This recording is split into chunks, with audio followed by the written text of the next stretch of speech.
할렐루야. 우리 한 번 더 크게 박수하겠습니다. 네. 찬양대를 위해서도 격려지만 우리 하나님께 할렐루야.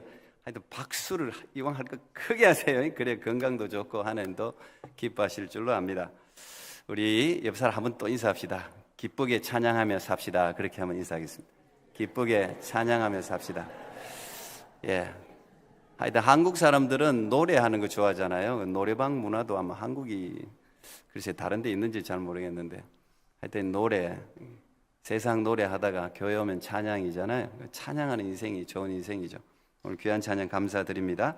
오늘 마태복음 5번째 시간으로 광야에서 외치는 자의 소리, 이런 제목으로 여러분과 함께 말씀을 나눕니다. 오늘 이 이야기는 세례 요한 이야기입니다. 여러분 많이 들어보셨을 텐데 세례 요한, 존이란 베프티스트 존 이렇게 영어로 부르는데 요한이라는 이름이 그 당시에는 굉장히 흔했습니다. 그래서 요한을 구분하기 위해서 세례, 베프티스트 이렇게 앞에 붙였습니다. 왜? 이 요한의 가장 많이 하던 기본 사역이 세례를 주는 일이었기 때문에 세례 요한 이렇게 붙였습니다. 요한의 세례는 특별히 특징이 회개를 촉구하는, 또 회개를 전하는 그런 세례였습니다. 이 세례가 어디서 유래했는지 사실 그 기원을 정확하게 알기가 어려워요. 하나님이 성령으로 역사해서 아마 이 세례 요한에게 이런 특별한 세례의 표식으로 아마 이렇게 물로 세례를 준 것 같습니다. 5절 6절에 보면 사람들이 예루살렘과 온 유대와 요단강 사방에서 다 그에게 나와 자기들의 죄를 자복했다. 스스로가 다 나와서 세례 요한의 말씀을 들으면 마음속에 막 찔림이 있고 뭔가 하나님 앞에 자기 죄를 고백해야 될 것 같은 그런 울림을 모두가 느낀 것 같아요. 도시에서, 유대에서, 온 데서 다 와서 죄를 자복하면 세례 요한이 세례를 베풀고 아마 표식으로 그렇게 베풀었던 것 같습니다. 오늘 우리가 세례하는 거하고는 좀 다르죠. 우리는 성부, 성자, 성령으로 세례를 주는 건데, 그렇지만 어쨌든 이 세례 요한이 11절에도 보면 내가 세례를 주는 이유를 너희를 회개시키려고 준다 그랬어요. 너희를 회개, 물이라는 게 우리 더러운 것을 씻는 거잖아요. 이 세례도 우리의 더러움을 씻는 것과 같은 상징적인 의미가 있으니까 아마 이 세례는 세례 요한의 사명하고 관계가 된 것 같습니다. 이 세례 요한은 아시다시피 누가복음 1장에 세례 요한이 어떻게 태어나게 되었나에 대해서 자세하게 소개를 하고 있습니다. 세례 요한의 이 땅에 하나님이 올 수 없는, 태어날 수 없는 아이를 하나님이 보낸 거잖아요. 그 어머니 엘리사벳이 임신할 수 없는 몸이었는데 하나님이 보내셔서 특별한 사명을 가지고 이 땅에 보내셨거든요. 그의 특별한 사명이라는 것은 오늘 보니까 주의 길을 예비하는 것, 그죠? 오늘 3절에 나오지 않습니까? 너희는 주의 길을 준비하라. 그가 오실 길을 곧게 하라. 첩경을 평탄케 하라. 높은 건 낮추고 낮춘 건 높이고, 누군가 귀한 분이 오는데 그 길을 준비하는 역할, 그분이 편안하게 올 수 있도록. 그러니까 앞에 얼마나 힘들겠어요. 우리가 이렇게 눈이 쌓이면 눈을 치우는 차들이 앞에 쭉 밀고 가는, 밀어주니까 우리가 이 도로를 다닐 수 있는 것처럼 이 세례 요한이 그 역할을 하는 겁니다. 모든 것들을 다 치우는 역할. 혹시 여러분들 가운데 평생에 2인자로 혹시 살아가고 계신 분들이 계시다면, 나는 어느 학교에 가면 내가 너무 잘하는데 꼭 나보다 잘하는 사람이 한 명 있어갖고 내가 아무리 열심히 해도 그 사람은 이길 수가 없어. 그래서 항상 2인자야. 그렇게 살아가는 분이 계시다면 오늘 본문 말씀을 통해서 위로를 받았으면 좋겠습니다. 왜냐하면 이 세례 요한은 태어날 때부터 사명이 2인자예요. 그는 1인자, 누군가를 올려주기 위해서 태어난 거예요. 세상은 1등만 기억합니다. 세상은 1등만 기억해. 그래서 다들 1등 하려고 그러는 거예요. 금메달만 기억하죠. 그런데 하나님의 나라는 다릅니다. 그러니까 여러분 예수를 잘 믿은 거예요. 하나님의 나라는 달라요. 누구든지 1등이 되려고 하면 꼴찌가 되라, 섬기는 자가 되라, 이렇게 가르치는 게 하나님의 말씀입니다. 마가복음 9장 35절 보니까 예수께서 앉으신 다음에 12 제자를 불러놓고 그들에게 말씀하셨다. 누구든지 첫째가 되고자 하면 그는 모든 사람의 꼴찌가 되어서 모든 사람을 섬겨야 한다. 모든 사람의 서번트, 종이 되어야 된다. 그 사람이 하나님의 나라에서는 first다, 첫째다. 그렇게 지금 이야기를 하고 있는 겁니다. 하나님의 나라는 이 세상같이 등수를 매기지 않습니다. 1등이냐 2등이냐 이게 중요한 게 아니고 하나님이 우리를 바라보는 눈이 굉장히 중요해요. 하나님의 기준을 우리가 항상 세상 것도 배워야 되지만 여러분들이 하나님을 믿는다면 하나님의 기준, 하나님이 어떻게 평가하느냐를 항상 관심을 가져야 됩니다. 하나님이 어디에 관심을 가졌는지, 이 사람이 1등이냐 달리기를 1등 했냐 2등 했냐에 관심이 아니라 내게 주어진 사명. 모든 사람들은 참새 한 마리도 이 땅에 그냥 떨어지는 법이 없다 그랬거든요. 참새도 다 사명이 있어서 하나님이 이 땅에 보내는데 예수님이 핏값으로 사신 우리들이야 말할 거 없지 않겠어요? 그래서 우리 교회 생일을 축하하는 거예요. 그냥 본인 인생이 없으니까 어떻게 우리가 어떤 모습으로 살든 간에. 그래서 하나님이 이 땅에 보내신 역할들이 있는데 그 역할을 잘 해내고 있느냐 이걸 묻는 거예요. 하나님은 그걸 묻는다니까요. 내가 너를 이 땅에 보낼 때 우리 심판대에 설 때도 그렇지 않겠어요? 이 역할만 잘하면 최고의 칭찬과 상급이 주어지는 것입니다. 우리가 영화를 찍으면 여러분은 우리가 액터는 없지만 배우라면 다 주인공 하고 싶지 않겠어요? 한 번쯤은 주인공을 하고 싶죠. 그런데 조연도 있고 엑스트라 있고 영화에 얼마나 많은 배역들이 있습니까? 모든 배역들이 주인공처럼 튀려가면 그 영화는 죽는 거예요. 영화는 각자 주어진 배역, 그게 엑스트라든 지나가는 행인이든 누구든 간에 자기에게 주어진 역할 잘하면 감독이 오케이 사인이 그때 떨어지는 거예요. 튀고 주인공 되려고 하고 하면 영화 전체를 망쳐버립니다. 자기 역할이 중요한 거예요. 축구 같은 것도 마찬가지 아닙니까? 축구가 다 스트라이커 공격 골 넣고 하고 싶지 다 스팟라이트 받고 싶죠.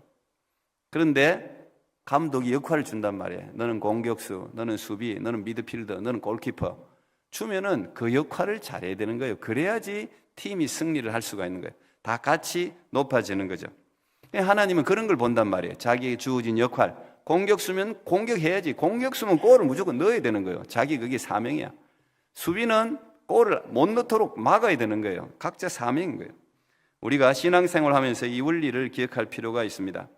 세상은 전부 이런 스팟라이트를 받고 싶어요. 세상은 전부 다. 그러니까 서로 경쟁하는 거예요. 그리고 그건 잘못된 게 아니에요. 모든 인간에게 주어진 자연스러운 본능입니다. 칭찬 욕구, 인정 욕구. 여기에 목매는 사람들이 많거든요. 이게 이제 부족하면 다 이제 어떻게 갈증이 생기고 거기에 상처가 생기고 그런 겁니다. 만약에 오늘 세례 요한이 이런 본능적인 인간의 욕구가 그를 지배했다면 절대 세례 요한은 오늘 이렇게 행동을 못합니다. 하나님의 뜻이 이루어지지 않았을 거예요. 그런 면에서 이 세례 요한이 참 위대한 분입니다. 성경을 볼수록 위대한 분이에요. 세례 요한이 없었다면 예수님의 사역은 엄청난 지장을 받았을 거예요. 그 당시 세례 요한과 예수님은 비교가 안 돼요. 세례 요한은 벌써 오늘 이야기하면 대중 스타예요. 세례 요한은 어릴 때부터 그냥 사람들의 존경을 받고 사람들이 전부 다 그 광야까지 찾아 나와가지고 말씀 들으려고 그러잖아요. 우리도 누가 유명한 사람 떴다 그러면 그 사람이 어디에 있든지 팬들은 찾아갈 거 아닙니까? 팬층이 두툼하게 있는 게 세례 요한이었어요. 근데 예수님은 저 나사렛에서 무슨 선한 게 날 수 있겠느냐. 아주 시골 떠내기 이상한 이야기 하는 사람. 그러니까 비교가 안 되는 그 당시로 보면. 그런데 이 세례 요한이 그 역할이 예수님의 길을 쫙 먼저 평탄케 하는 역할이니까 세례 요한이 예수님을 자기 어깨에 딱 올려놓으니까 예수님이 사람들로부터 주목을 받는. 세례 요한 저렇게 존경하는 선지자가 존경하는 분이면 틀림없다. 그 역할을 세례 요한이 한 겁니다.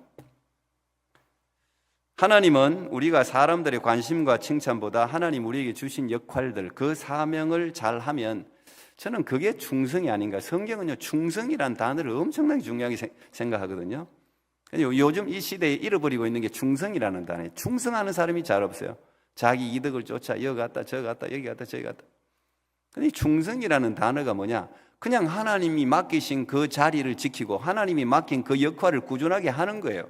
다른 사람들이 뭐라고 하든 말든 자기에게 주신 그 사명, 내게 명령하신 그분의 뜻을 쫓아서 쭉 따라가는 게 그게 충성이에요. 그게 충성. 결국은 여러분 철로역정이라는 존 버년이 적은 그 책을 봐도 마지막에 천국 들어갈 때 충성이 있잖아요. 충성이 거기 있다고. 끝까지 충성. 예수님도 칭찬할 때 그 충성할 때 그 일이 큰 일이든 작은 일이든 상관없어요. 그게 2인자 역할이든 뭐 1인자 역할이든 뭐 꼴등 역할이든 상관없어요. 그 역할을 잘한 사람, 지극히 작은 일에 충성된 자야. 그렇게 칭찬해요. 지극히 작은 일에 충성된 자야. 네가 작은 일에 충성했으므로 내가 더 많은 걸 맡길 뿐 아니라 너의 이름을 나의 보좌, 내가 준비한 자리에 앉혀줄 것이다. 그런 칭찬을 하거든요. 그래서 참 이 세례요한이라는 분이 참 위대한 분입니다. 이 세례요한을 그래서 하나님이 광야에 살게 했는지도 몰라요. 우리 세례요한은 광야에 산 사람이거든요. 이 세례요한은 평생에 옷도 오늘 보니까 여기 옷이 한 벌밖에 없습니다. 4절에 낙타 트롯을 입고 그리고 우리가 이 낙타 옷을 입었다 그러니까 야, 이 가죽 옷 입었네 이게 오해할 수가 있어요. 가죽 옷을 입은 게 아니고 낙타에 있는 틀로 짠 아주 거친 옷이에요. 그것은 이 지금 낙타 트롯과 먹은 음식은 뭐예요? 메뚜기와 석청거리잖아요. 요즘 우리가 하도 잘 살다 보니까 메뚜기하고 석청은 야생꿀을 이야기하거든요. 바위 같은데. 와, 이 사람 올가닉 푸드 먹었네. 이리 생각한다고 또 하는데 요즘 우리가 옛날에 가난할 때야 보리밥 그러면 가난의 상징이었지만 요즘이야 보리밥 그러면 건강식으로 우리가 인식을 하잖아요. 그래서 우리가 성경을 읽을 때는 언제나 문화적인 이해를 가지고 읽어야 되는데 오늘 이 세례요한을 지칭하는 이 낙타트롯 한 벌과 메뚜기와 석청은 그 당시 가장 가난한 사람들을 대표하는 거예요. 가난하게 살았다는 이야기죠. 무엇을 먹을까, 무엇을 입을까, 무엇을 마실까. 만약에 세례요한의 목표가 그랬다면 이렇게 살지 않았겠죠. 세례요한은 거기에 연연하지를 않았습니다. 그게 필요 없다는 게 아니고 거기에 주안점을 두는 인생이 아니었다는 이야기예요. 세례요한 인생의 목적이 정확하니까 우리도 이 젊은이나 여러분들도 이래 보면은 자기 비전과 목표가 정확한 사람은요 세상 사람들을 막 흘러 휩쓸려 다니는데 휩쓸려 다니지 않는다고. 자기 목표가 정확한 사람은 그냥 비전을 따라 사람들이 뭐라 그래도 손가락질 하든 내가 뭐 어떻게 살든 옷을 뭘 입든 별로 신경 안 써요. 그 비전과 목표를 따라서 그 목표가 있기 때문에 그 대신 그런 사람들 보면 눈이 살아있어. 눈이 반짝반짝 걷는다고. 눈이. 비록 옷은 막 헤어진 거 입고 그냥 신발도 그냥 헤어진 거 입고 사람이 주리하게 이래 있어도 눈이 살아있다고요. 그래서 눈을 중요하게 생각해요. 눈이. 목표가 있다. 너희들이 무슨 소리 해도 나는 저 목표를 향해서 지금 달려가고 있는 거예요. 세례요한이 그런 거예요. 세례요한이 무슨 살쪘겠어요? 전 저하고 비슷하지 않았을까 생각합니다. 무슨 메뚜기 석청만 먹고 무슨 뭐 살이 쪘겠어요? 수염 기르고 그냥 뭐 트롯 하나 입고 뭐. 그런데도 이분은 항상 풍요로웠단 말이에요. 여기 오늘 서슬프르게 자기한테 오는 바리새인 사두개인들이 오는 걸 보고 이 독사의 자식들을 그러잖아요. 누가 이렇게 할 수 있겠어요? 두렵지 않는 거지. 자기는 이 세상에 연연할 게 없는 거예요. 이런 사람이 세상에서 두려워해야 될 사람이 이런 사람이에요. 비전이 정확한 사람, 목숨을 거는 사람. 그거는 덤비면 안 돼. 그런 사람은 덤비면 안 돼요. 그냥 오늘 이 세례요한이 그런 사람이었다는 거예요. 예수님도 사마리아 여인과 이야기를 나눈 적이 있습니다. 요한복음 4장에 등장하는데 그때가 한참 시장, 배가 고플 때예요. 그러니까 제자들이 양식을 구하러 그 사마리아 땅에 구할 데가 없는데 예수님이 너무 배고파하고 다 배고픈 때니까 양식을 구하러 갔단 말이에요. 근데 예수님은 그때 사마리아에 그 남편 5이 있었지만 만족하지 못하고 정욕에 사로잡혀서 정말 고달프게 사는 여인을 찾아갔단 말이에요. 그 여인하고 이야기하거든요. 이야기하고 있을 때 이 제자들이 양식을 구해서 옵니다. 그러면서 우리가 어렵게 양식을 구했습니다. 선생님, 라비어, 이 양식을 드십시오. 그랬단 말이에요. 그때 예수님께서 하신 말씀이 이 말입니다. 내게는 너희가 알지 못하는 먹을 양식이 있느니라. 이러면 사람들이 오해한다고요. 내게는 너희가 알지 못하는 먹을 양식이 있느니라. 예수님이 어디 음식을 갖다가 사이드 음식을 가지고 오셨나 보다. 그 성경에도 그리 나와 있어요. 누가 먹을 것을 갖다 드렸나 보다. 이렇게 이야기를 하거든요. 제자들이 오해를 한단 말이에요. 그때 예수님이 이런 말씀을 하셨습니다. 매우 중요한 말씀이죠. 요한복음 4장 34절입니다. 예수께서 이르시되 나의 양식은 나를 보내신 이의 뜻을 행하며 그의 일을 온전히 이루는 이것이니라 그랬어요. 이 신앙의 신비가 여기 있습니다. 안 먹어도 배부른 게 있거든요. 안 먹어도 배부른 게 있다고요.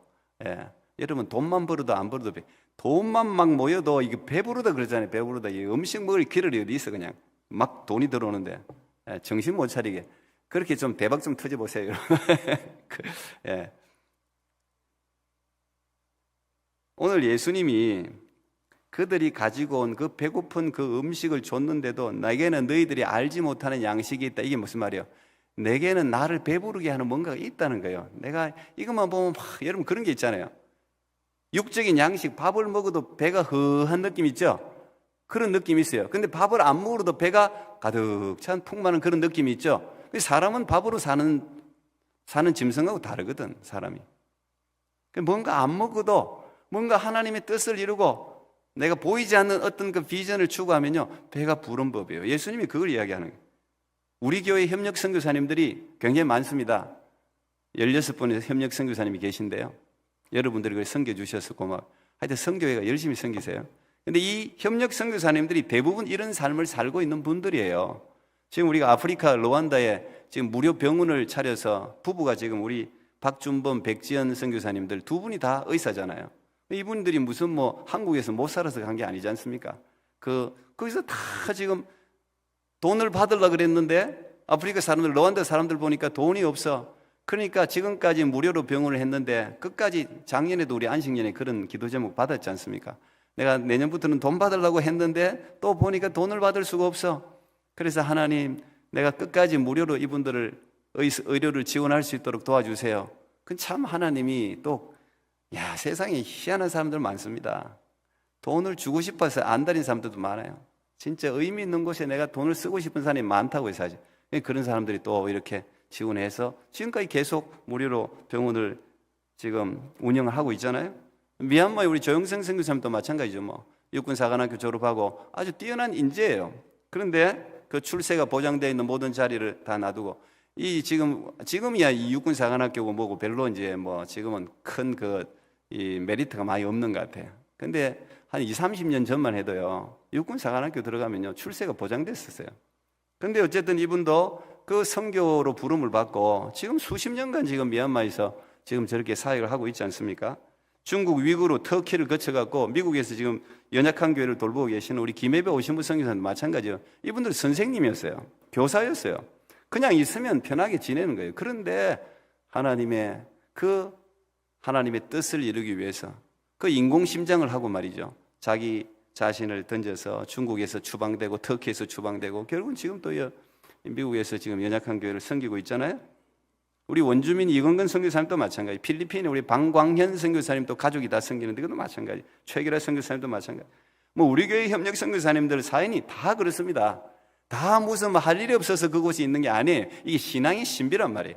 뭔가 하나님이 나를 부르신 그 부름에 자기 자신을 내어놓고 비록 배가 고프고 여러분들 선교사 도울 때 하여튼 아끼지 말고 도우세요. 여러분 대신 가잖아. 대신 가는 분들 여러분 이거 다 먹고 살 수 있는데 대신 가서 하는데 가가지고 제가 제일 불쌍히 생각하는 거예요. 목사도 그렇고 선교사도 그렇고 아니 자기 인생을 걸고 말이에요. 여기 들어왔는데 먹을 양식 때문에 오늘 우리 자식들이 배를 꼴꼴꼴 굶고 있고 또 뭐 부인이 굶고 있고 자기는 괜찮은데 가족들이 어려우면 이게 참 어려운 거거든요. 그래서 우리가 생각하고 그런 분들을 도울 수 있으면 도와야 돼. 어쨌든 여러분 돈 낼 때 뭐 얼마를 내니 뭐 한 달에 150불 많은 것도 아니에요. 그게 무슨 많아요 그게. 그러니까 여러분 하여튼 도울 때 뭐 5불 내든 10불 내든 기쁘게 내세요. 그리고 기도하면서 그 선교사님들 하여튼 그 선교지에서 돌아왔어야 되겠습니까? 먹을 게 없어서 그 선교지 포기하고 돌아왔어야 되겠어요.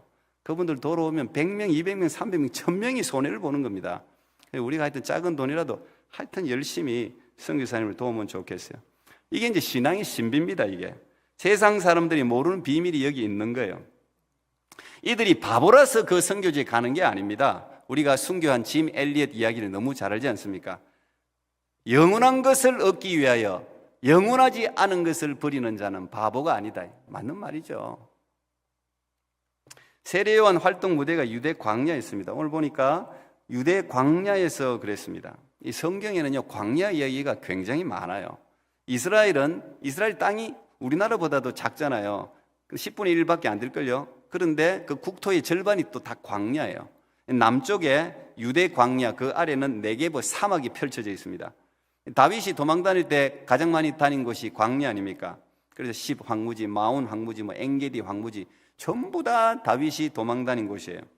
근데 이곳이 전부 다 이런 황무지가 다 유다 지파에 속해 있기 때문에 그래서 유대 광야라고 부르는 겁니다. 이곳의 연간 강수량은 적게는 50mm, 50mm가 얼마나 작은지 알죠? 많게는 150mm. 어떨 때는 몇 년간 비가 내리지 않는 곳도 있고요. 여름 평균 온도는 44도입니다. 이 유대 광야가 이게 참 신기한데요. 예. 우리 또 이 성지순례 한번 가긴 가야 되는데, 이 가보면 그 좁은 땅이 사계절이 다 있고요. 이 광야가 길이가 96km예요. 96km. 여기 있으면 나이가라 정도 좀 더 한 그 정도밖에 전체가 96km고 폭이 16km예요. 그 정도가 딱 직사각형이죠. 거기에 유대 광야가 쫙 다 펼쳐져 있는데 가장 높은 곳은 요단 서편 쪽에 이 산이 있는데 그게 910m 정도 돼요. 그리고 가장 낮은 곳은 여러분 잘 아는 여리고로 내려가다가 이 사해, 그게 해발 바다 수면보다도 400m가 낮아요. 전 세계에서 제일 낮은 곳이에요. 그러니까 이 차이가 한 1300m 정도 차이가 나요. 그러니까 기온도 다 다르고 지형도 다 달라요. 그렇다고 모래사막이냐? 우리가 유대 광야 그러니까 모래사막처럼 생각하는데 모래사막이 아니에요. 땅이 딱딱해요. 딱딱해. 그리고 비가 오면은 그 하천이 있는데 비가 오면은 땅이 물을 흡수를 못하니까 그냥 와장창 내려오는 거예요. 그래서 우리가 반석에 비가 치면 반석 비유, 모래 비유 있잖아요. 그게 거기서 나온 거예요. 그걸 와디라고 부르는데, 그지? 그냥 비가 왕창 내리고 비가 안 오면 바짝 마르는 곳이 그게 유대 광야입니다.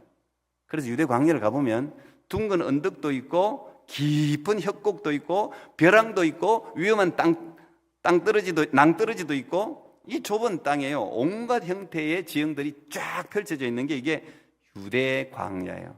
우리가 이걸 알아야 다윗이 이 유대 광야에 맨날 도망다니며 시를 많이 지었지 않습니까? 여러분 너무너무 잘 아는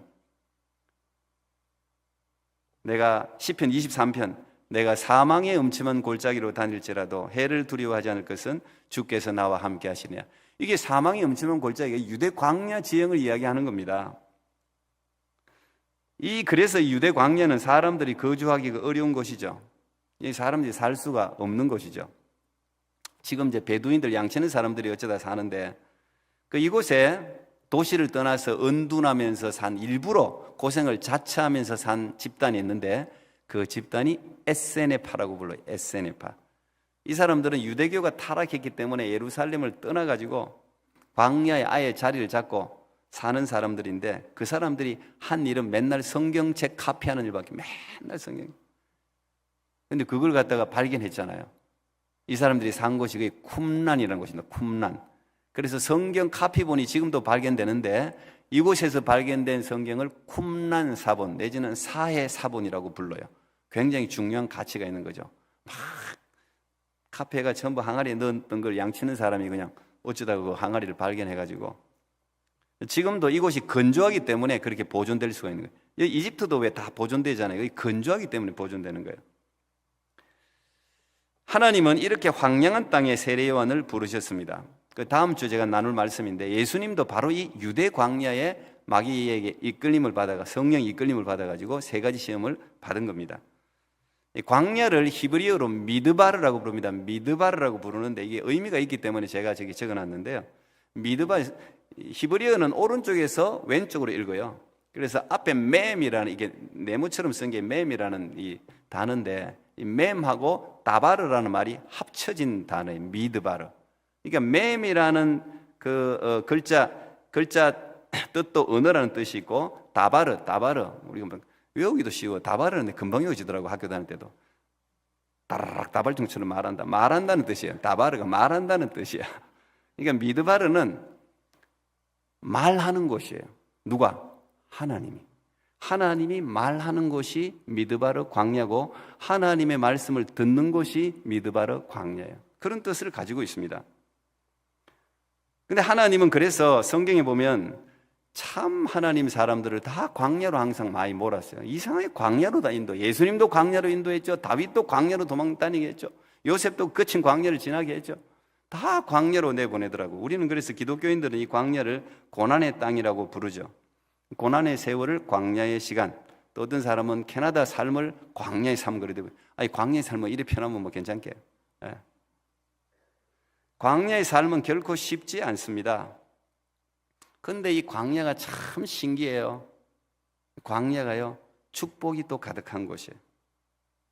많은 사람들이 이 광야에서 하나님을 만나요. 광야에 들어가야 자아가 죽어요. 사람이요, 자기 자존심이나 자기 자아가 진짜 잘 안 죽거든요. 근데 광야에 들어가면 죽을 수밖에 없어. 모세도 광야에 들어가고 40년 만에 죽었잖아요. 40년 걸려서 이 세상 때 빼는데, 이집트 왕자로 살다가 그거 때 빼려니까 그게 40년 만에, 왜 40년 만에 불렀겠어요? 안 빠지니까. 40년. 이 광야는 우리 자아가 죽고 새로 태어나는 곳입니다. 생각이 새로워지고 하나님을 바라보는 눈이 새로워지고. 여러분, 우리가 깊은 고난 가운데 들어가면 인생을 바라보는 눈이 달라지지 않아요? 새로운 감사가 있잖아요. 그런 게 없으면 아직도 철이 덜 난 거야. 빨리 철나는 게 좋아요. 고난을 깊이 자꾸 받을 필요가 뭐 있어요? 조그만 고난만 받아도 빨리 정신 차리는 게 최고 지혜예요. 이게 최고 지혜. 광야는 그렇지만 기적의 장소이기도 해요. 광야에서 기적이 정말 많이 일어납니다. 우리가 그 기적을 기독교인들은 은혜라고 부르죠. 이 거친 광야를 지나야지 영적인 자이언트, 영적 거인이 탄생을 해요. 그곳에서 탄생하는 거예요. 이게 전공한 사람이 그렇게 적어놨던데요. 광야, 히브리어는요, 글자가 우리가 ABCD 뜻이 알렙, 베트, 김벨, 달렙 이렇게 히브리어 단어가 있는데 그 글자마다 숫자가 있어요. 숫자가. 광야는 미드바르라는 단어하고 아브라함이라는 이 단어 숫자를 보면 248로 똑같아요. 그래서 이렇게 이야기를 하더라고요.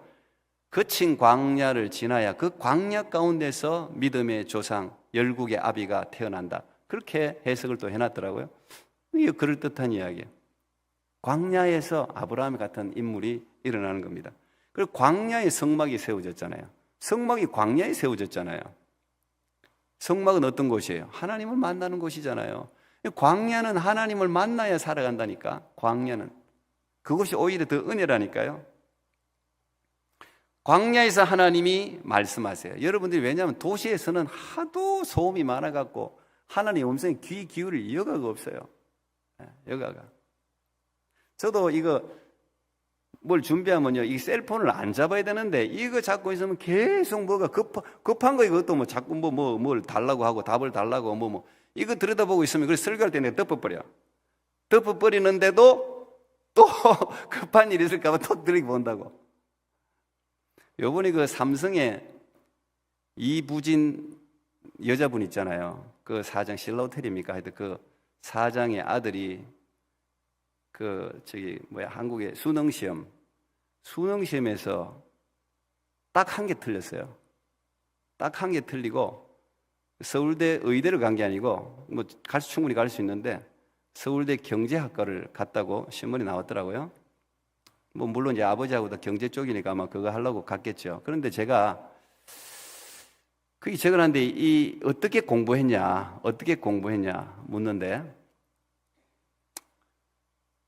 3년 동안 공부하는 3년 동안 셀폰을 한 번도 안 봤대. 셀폰 자체가 없대. 안 줬대.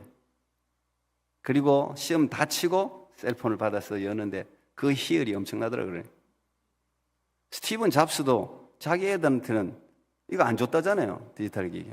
이 사람들 남한테는 팔아먹으면서 자기 자식들한테는 또 안 줘. 이게 안 좋다는 이야기죠. 이게 디지털이 우리를 피폐화시키는 거예요. 특히 영적인 부분은 그렇습니다. 그래서 우리가 가끔은 셀폰을 안 보는 날을 하루 정하고 금식을 하거나 영적인 하나님과의 대화를 하는 날을 스스로가 만들 필요가 있어요. 이 소음이요, 하나님의 음성을 못 듣게 한다. 그러니까 하나님이 광야로 자꾸 인도하는 거예요. 고난 가운데 자꾸 인도하는 거예요.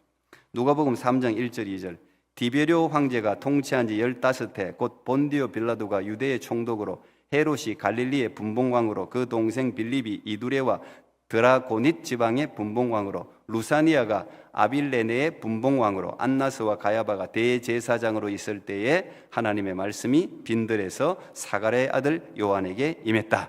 이게 지금 의사인 누가가 객관적으로 역사의 사료를 다 모아갖고 적은 거잖아요. 그 당시 최고의 정치의 자리에 오른 사람들 이름을 쭉 기록해 놓고 있죠. 그 당시 오늘 여기 디베료라는 사람이 누구예요? 이 로마 첫 번째 황제가 아우구스투스인데 아우구스투스의 양자입니다. 양자로서 로마의 두 번째 황제가 된 사람이 티베리우스예요. 티베리우스. 이 사람 이름이 그때 통치했단 말이에요. 그 사람 이름을 적어놓고 있잖아요. 그리고 이 빌라도는 로마에서 파견한 로마의 총독이잖아요. 예수님에게 사형을 언도한 총독 빌라도. 그 다음에 이스라엘을 다스리고 있는 헤롯 대왕의 아들들, 분봉왕이라 부르죠. 우리 그 왕들 이름을 쭉 기록해놨어요. 이 사람들 어디 살고 있겠어요? 왕실에서 살지. 그리고 그 뒤에 안나스와 가야바는 그 당시 하이프리스트, 대제사장이에요. 그럼 이 사람들은 성전에서 살 거 아닙니까? 다 웅장하고 좋은 곳에서 산단 말이에요. 그런데 오늘 그 뒷구절에 누가가 이야기하기를 하나님의 말씀이 빈들에서, 광야라는 이야기예요. 광야에서 사가랴의 아들 요한에게 임했다. 이 사람들은 왕궁에 있어도, 성전에 있어도, 종교 지도자로 있어도 하나님의 말씀이 임하지를 않았습니다. 들을 수가 없었습니다. 온갖 것으로 다 쌓여져 있으니까 들을 수가 없었어요. 누구에게 하나님의 말씀이 임했어요? 광야에서 사가랴의 아들 세례 요한에게 하나님의 말씀이 임했다는 것입니다. 하나님의 말씀은 화려한 곳에 임하지 않습니다. 하나님의 말씀은 거룩한 곳에 임해요. 그래서 우리가 거룩한 상황들을 만들어야 하나님 말씀을 들을 수가 있는 것입니다. 광야는 도시가 아니잖아요. 광야는 갖추어진 게 하나도 없어요. 살기가 어려운 곳이에요. 제도화 된 곳이 아닙니다. 도시의 소음이 들리는 곳이 아니에요. 그냥 자연 그대로의 소리를 들을 수 있는 거예요. 오염된 곳이 아니에요. 그래서 우리가 광야로, 저도 마찬가지인데 여러분들 지금 생각하는 거 있잖아요. 여러분들이 가지고 있는 게 얼마나 오염됐는지 몰라. 도시에서 언론이 막조 보도해 주는 거, 거기에 여러분들이 다 오염돼 있다고. 지금 여러분 생각이 아니에요. 다 주위에서 그냥 여러분들을 그냥 완전히 그냥 다 엎어. 여러분 받은 교육도 마찬가지예요. 여러분 교육이 무슨 제대로 된 교육이라고 확신할 수 있어요? 아니지 않습니까? 이 캐나다에서 받은 교육이 올바릅니까? 한국에서 받은 교육이 올바릅니까? 그렇지 않습니다. 교육이라는 것은 내용이 항상 바뀌는 거예요. 그래서 여러분들이 너무 제도화되어 있다고. 지금 너무 오염되어 있다고. 설교도 마찬가지. 어느 목사님 설교도요, 성경 해석이 다 틀려요. 조금씩. 그게 다 신학화된다고. 이런 게 다 덮여 있단 말이에요. 여러분이 지금 생각하는 게 덮여 있단 말이에요. 그래서 뭐가 필요하냐? 오리지널이 필요한 거예요. 가공되지 않은 거. 그거 어디서 들을 수 있어요? 광야에서 들을 수 있는 거예요. 그래서 광야가 필요한 거예요. 오염된 소리 말고 오리지널 소리, 하나님의 오리지널, 순수한 오리지널 그 하나님의 음성을 들을 필요가 있단 말이에요. 그래서 광야가 필요한 거예요. 광야는 의외로 참 복이 임하는 곳입니다. 어떤 사람이 그러더군요. 광야는 개발할 곳이 엄청나다. 도시는요, 지금 개발할 곳이 없잖아요. 땅도 비싸고. 광야는 다 사고를 어떻게 하느냐에 따라서 전부 돈덩어리야. 광야는. 그렇지 않아요? 다 개발업자들이 보면 지금 사막에 막 강물 집어넣는데 그 생각을 누가 했겠어요? 성경이 다 기록되어 있잖아요. 광야에, 사막에 강인하고. 그 아이디어 얻어갖고 사막에 강인할 수 있는 거예요. 이 성경이 아이디어를 엄청 주는 책이에요, 진짜. 여러분이 광야는 무한한 하늘의 자원을 공급받는 곳이에요. 왜? 세상이 더 들 수 없으니까. 하늘에서 직접 자원을 준다니까요. 이 광야가 의외로 최고의 풍요로운 곳이 될 수 있어요. 저도 이 아내 때문에 참 이 투병을 굉장히 오래 하는데 돌이켜보면 하나님이 베푸신 은혜가 얼마나 한량이 없는지 물질적으로도 부족함이 없었어요. 계산이 안 나와. 도저히 계산이 안 나와. 근데 이거는 광야에 던져놓으면 하나님이 책임지는. 광야는 사람이 돌볼 수가 없는 땅이잖아요. 누가 돌봐야 돼? 광야에 다니는 모든 짐승들 다 하나님이 돌보는 거예요. 전부 하나님이 돌보는 거예요. 그래서 다윗이 고백하지 않습니까? 다윗이 그 광야에서 고백한 거예요. 시편 23편 1절이 뭐예요? 여호와는 나의 목자시니, 그 다음 뭐예요? 내가 부족함이 없으리로다. 광야가 다 부족함이 투성인데 부족함이 없단 말이에요. 그 풍요로운 걸 그냥 의미적으로 상징적으로 하는 이야기가 아니에요. 실제로 다윗이 풍요로웠을 거라고, 부족함이 없었을 거라고 하나님이 그렇게 채우는 것입니다. 그러므로 여러분, 광야를 너무 두려워하지도 말고 광야에 서는 것을 너무 나는 광야인데 나는 고난 없어, 그럴 필요가 없어요. 우리가 때때로 하나님이 몰아붙이면 광야로 들어가는 것을 기쁨으로 들어가서 그곳에서 죽기 아니면 살기지 산다니까요. 하나님이 엄청난 은혜를 주신다니. 여러분에게 주시는 그 하나님의 소명, 그것만 기억하세요. 여러분에게 주신 하나님의 역할, 하나님의 뜻, 그것을 생각하면 하나님이 주신 은혜들을 누릴 수 있으라고 생각합니다.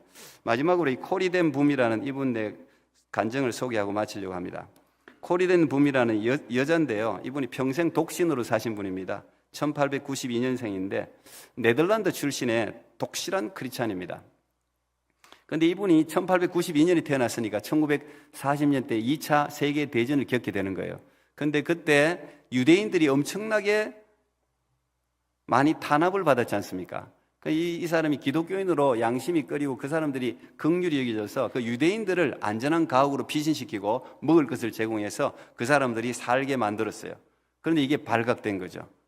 발각이 돼가지고 가족 전체가 죽음의 수용소에 끌려갔습니다. 독일이죠. 전부 끌려갔습니다. 그런데 아버지하고 언니가 그 감옥에서 죽습니다, 결국. 그런데 이 코리덴 붐 이 여사만 기적적으로 그 수용소에서 이제 풀려 나와요. 이분 이제 지금은 돌아가셨지만. 그리고 그 이후에 네덜란드로 돌아가서 신학을 해서 주의 종이 되었습니다. 그런데 어느 날 하나님이 자기에게 계시를 하는데 어떤 말을 하느냐? 야, 지금 독일이 전쟁에서 지고 전쟁에서 황폐화되어 가지고 사람들 마음이 다 무너져 있으니까 네가 독일 가서 복음을 전하래. 코리덴 붐이 말도 안 되는 이야기입니다. 내가 다른 나라는 다 가도 독일은 절대 갈 수 없습니다. 내 아버지와 내 언니를 죽인 나라입니다. 나는 못 갑니다. 그리고 그 수용소에서 당한 고통이 지금도 뼈를 쑤시고 있습니다. 도저히 나는 독일에서는 복음을 못 전하겠습니다. 그때 예수님께서 말씀하십니다. 내 딸아, 나를 저주하고 욕하고 죽인 사람들을 용서한 나를 생각해 줄 수 없겠니?